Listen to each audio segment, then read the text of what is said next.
মাচায় ঝুলছে ছোট বড় অসংখ্য তরমুজ। পরিচর্যা করছেন একজন নতুন কৃষক।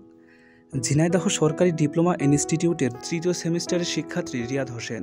মাত্র ২৪ বছর বয়সে লেখাপড়ার পাশাপাশি তিনি সিদ্ধান্ত নেন কিছু একটা করার।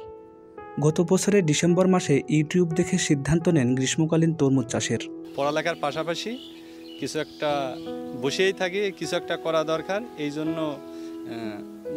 আগ্রহ হলো যে কিছু একটা করার দরকার। এই জন্যে আমি এই গ্রীষ্মকালীন তরমুজ মনে হলো যে এটা লাভজনক, অসময় অন সিজনে পাওয়া যায়। এটা তরমুজ উঠে গেলে এটা পাওয়া যায়।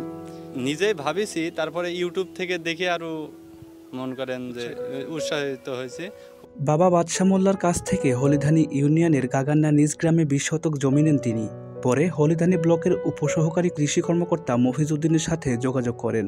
মফিজ উদ্দিন ঝিনাইদহ কৃষি অফিসে যশোর অঞ্চলের টেকসই কৃষি সম্প্রসারণ প্রকল্পের ৩ দিনের ট্রেনিং নিতে বলেন। গত ডিসেম্বর মাসে আমাদের এক কৃষক বাচ্চা মেয়ার ছেলে আমার রিয়াদ, সে আমার সাথে পরামর্শ করে যে গ্রীষ্মকালীন তরমুজ করব। তো সেখানে আমি তার পরামর্শ দিই যে গ্রীষ্মকালীন তরমুজ একটা লাভজনক ফসল, করলে করতে পারো।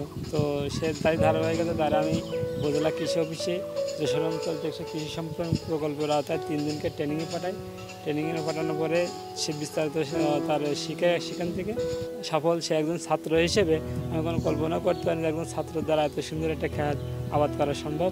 তো সেটাই আমাদের উপজেলা কৃষি অফিসার যারা নুরিন অফিসারের সার্বিক দিক নির্দেশনায় মোতাবেক আমি তার সেখানে স্যারের সাথে পরামর্শ নিতে বলি, বা আমি যেটা পারি পরামর্শ দিই। ট্রেনিং শেষে রিয়াদ হোসেন ড্রাগন কুইন জাতের তরমুজ বীজ সংগ্রহ করেন এবং মাত্র ২০,০০০ টাকা খরচ করেন তার এই গ্রীষ্মকালীন তরমুজ চাষে। এখন তার জমিতে তরমুজ ধরেছে বেশ অনেক, লাভের আশা দেখছেন তিনি। বীজ টোটাল খরচ আমার মনে করেন ২০,০০০ মতো হয়েছে। বীজ দিয়ে আপনার এই যে মালচিং পেপার দিয়ে, তারপরে ভুঁই চাষ সার দিয়ে ২০,০০০ টাকা মতো খরচ হয়েছে। আশা করা যায় লাভ হতে পারে আপনার ১০০০ পিসির উপরে আছে। আমি যদি ১০০ টাকা করেও বেশি, তাও লাভের আশা করা যায়। আমার যদি লাভ হয় বা আমি সফল হই, তাহলে চাষ আমার আরেকটু আমরা বাড়াবো। রিয়াদের সফলতার কথা জানতে পেরে তার কৃষি জমি ও এলাকার অন্য সব কৃষকদের জমি পরিদর্শন করতে আসেন যশোর অঞ্চলের টেকসই কৃষি সম্প্রসারণ প্রকল্পের কর্মকর্তারা। আমরা যশোর অঞ্চলে টেকসই কৃষি সম্প্রসারণ প্রকল্পের আওতায় আমরা এই অঞ্চলের ৬টি জেলার ৩১টি উপজেলার কৃষকদেরকে আমরা বিভিন্ন ধরনের কারিগরি সহায়তা থেকে শুরু করে বিভিন্ন উপকরণ সহায়তা প্রদান করে থাকি। বিশেষ করে আমাদের এই প্রকল্পের মাধ্যমে আমরা উচ্চ মূল্যের ফসল, ফল, সবজি এবং মশলা জাতীয় ফসল চাষেও কৃষকদের প্রশিক্ষণ এবং অন্যান্য সহায়তা প্রদান করে থাকি। এছাড়া আমরা ঔষধি ফসল, বিশেষ করে মাশরুম এবং অ্যালোভেরা চাষেও কৃষকদেরকে প্রশিক্ষণ এবং প্রদর্শনী সহায়তা প্রদান করে থাকি এবং বিভিন্ন ধরনের উপকরণ সহায়তা প্রদান করে থাকি।